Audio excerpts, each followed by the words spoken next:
Hi all. Do you have burning pain or tingling sensation or numbness in your ankle or sole of the foot? If yes, then it could be a tarsal tunnel syndrome. Tarsal tunnel சிண்ட்ரோம்ன்றது நம்ம ankle ஒரு நேரோ space இருக்கும். இந்த space வந்து ஒரு போன்ஸால bound ஆயிருக்கும். எக்ஸாம்பிளுக்கு வந்து ஷார்ட் ஃபார்மா எம்டிசி அப்படின்னு சொல்லலாம். மீடியல் மாலியோலஸ், டாலஸ், கால்கேனியம் அண்ட் ஃபெக்ஸா ரெட்டினாகுலம்னால இந்த டனல் வந்து மேட் ஆயிருக்கும். இந்த டனல்குள்ள டெண்டான், நர்வ்ஸ், ஆர்ட்ரிஸ் எல்லாமே வரும். இதுல வந்து டிபியல் நர்வ் கம்ப்ரஸ் ஆச்சுன்னா நமக்கு pain and tingling sensation, numbness இதெல்லாமே ankle and sole of the ஃபுட்ல வரும். இதுதான் டார்சல் டனல் சிண்ட்ரோம். இந்த நர்வ் ஏன் கம்ப்ரஸ் ஆகுது அப்படின்னு பார்த்தோம்னா நமக்கு ஒரு இன்ஜுரினால அங்க ஸ்வெல்லிங் ஆயிருக்கு, உள்ள ஒரு சிஸ்ட் இருக்கு, ஆர்த்ரைட்டிஸ் இருக்கு, ஆரல்ஸ் டயபெட்டிஸ் இருக்கு அப்படின்னா நமக்கு இந்த நர்வ் கம்ப்ரஸ் ஆகும்.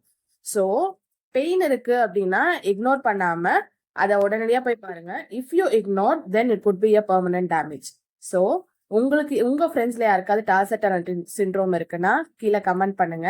மறக்காம பிசியோலாஜிக் பேஜை ஃபாலோ பண்ணுங்க. தேங்க்யூ.